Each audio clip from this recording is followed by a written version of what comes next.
everybody. Welcome to today's edition of the CrossFit Games Update Show. I'm Sean Woodland with Tommy Marquez and Pat Sherwood. The Open now is officially underway. Last night, we saw the unveiling of 16.1. We saw 2 Games athletes. We saw 2 athletes from the community at large, and it was a blast to watch. 16.1, it didn't disappoint. It was a heck of a show start to finish.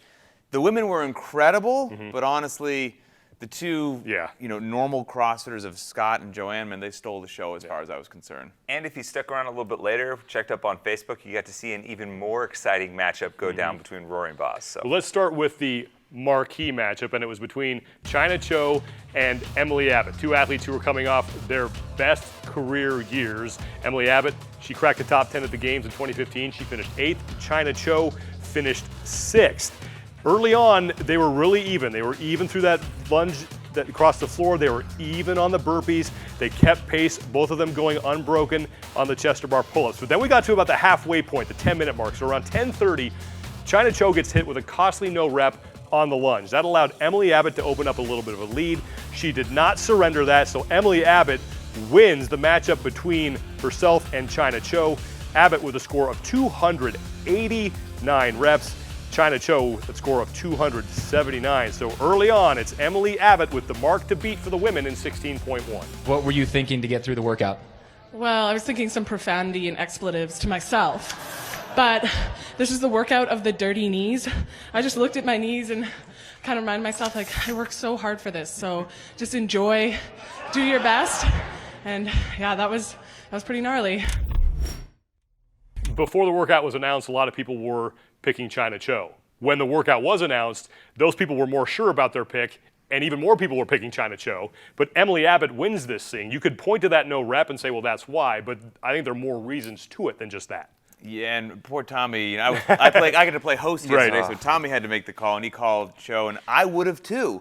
And exactly, even more solid after it was announced, but that's not how it played out, which only makes Emily Abbott's victory even more impressive since I didn't think it would go her way. It was a confusing event for me when I watched it because 20 minutes is a long time. They started out, they're playing each other's game, but the pace never really changed that much. And so I didn't know, did they pick the perfect pace initially, or did it just hurt so bad that they settled into it? And Emily Abbott was here today and I asked her and she said, no, that pace turned out to be I couldn't go any faster, and her only break was when China got those no reps. She's like, I gotta take advantage of this because no one has the energy to make a push, so staying 10 seconds ahead, that could be the victory, and so it was. And that's just another example of what I mentioned in the pre-show with Pat about how Emily Abbott steps up to the plate when she has the opportunity. We talked about her games history in the past, but really, the fact that she was able to take that pace and execute it at such a high level when put on the spot like that, it should put some people on notice because an athlete who's traditionally known as maybe she does the grunt type work or maybe the strength stuff, that's what she excels at. Strong girl. To be able to do a 20-minute workout like that and execute it to perfection, that is scary. Now, usually with these open announcements in the past, we've just had the elite athletes on the floor and everyone gets to watch them. But last night we threw a couple members of the community at large out there and we got to watch them throw down. 2 employees from Western Digital, one of whom was Scott McCoy. He's 44 years old. He's been doing CrossFit for 3.5 years. The other was 29-year-old Joanna Prado-Pacheco, who has only been doing CrossFit for about a year. So this was her first ever CrossFit Open workout, and she had to do it on that stage, and that was impressive. Scott did the workout as prescribed. Great performance for him. Joanna did it scaled, and she had some help throughout the whole thing as far as coaching goes from Nicole Carroll and Bob Harper, her judge, the host of Biggest Loser, was there helping her out. Afterwards, Joanna was very tired, but also very relieved. First experience with the Open, how can you categorize it? It was a lot of fun. I'm so tired now, but I made it.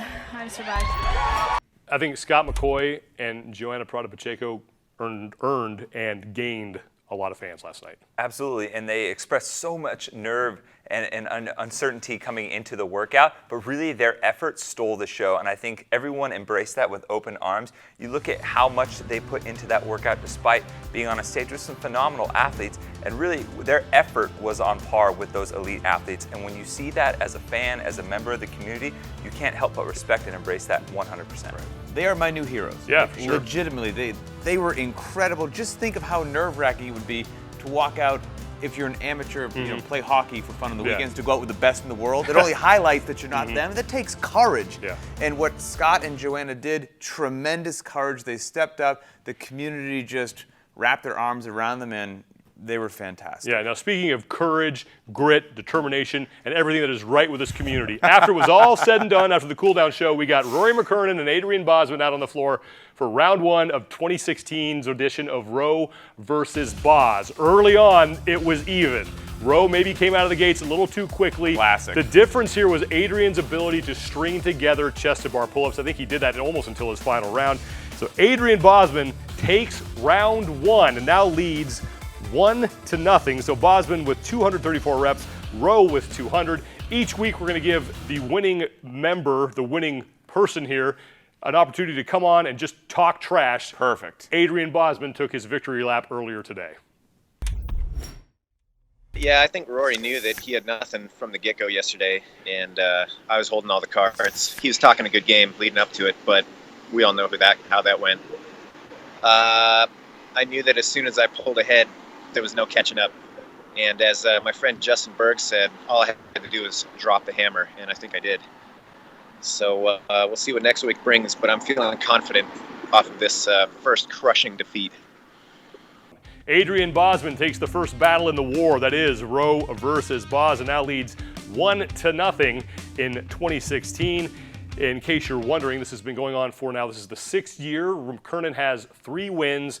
Bozman has 2. And when people watched this, it was really a wake-up call because and I'm not taking any away from Roe and Boz. Those are 2 very fit individuals, but they were wrecked in this thing. Well, yesterday we put something on the Instagram account of like the elites are doing it, then the regular CrossFitters, a couple people were like, oh, don't label me. It's like, no. Some people are great, and then the rest of us are normal. Yeah. And China and Abbott were just stoic. So to see what this workout really, you could see the pain on Adrian and Roe's face.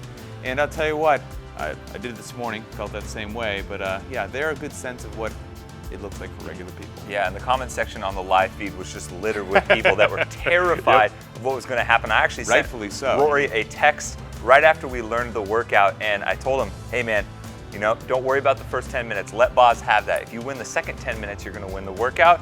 He texted me back after coming out of the gates really hot and said, didn't see this in time. Whoops. And I think it's Bosman's year. I think after this year, it's 3-3. It might be. They've both been working really hard. Hey, 2016 Open is just getting started. We've got 4 more weeks to go, and this one we're not even done with. So we'll be back next week to wrap up 16.1, get you ready for 16.2. Have fun with all those lunges and chest bar pull-ups and bar-facing burpees. For Pat and Tommy, I'm Sean. We'll see you guys next week.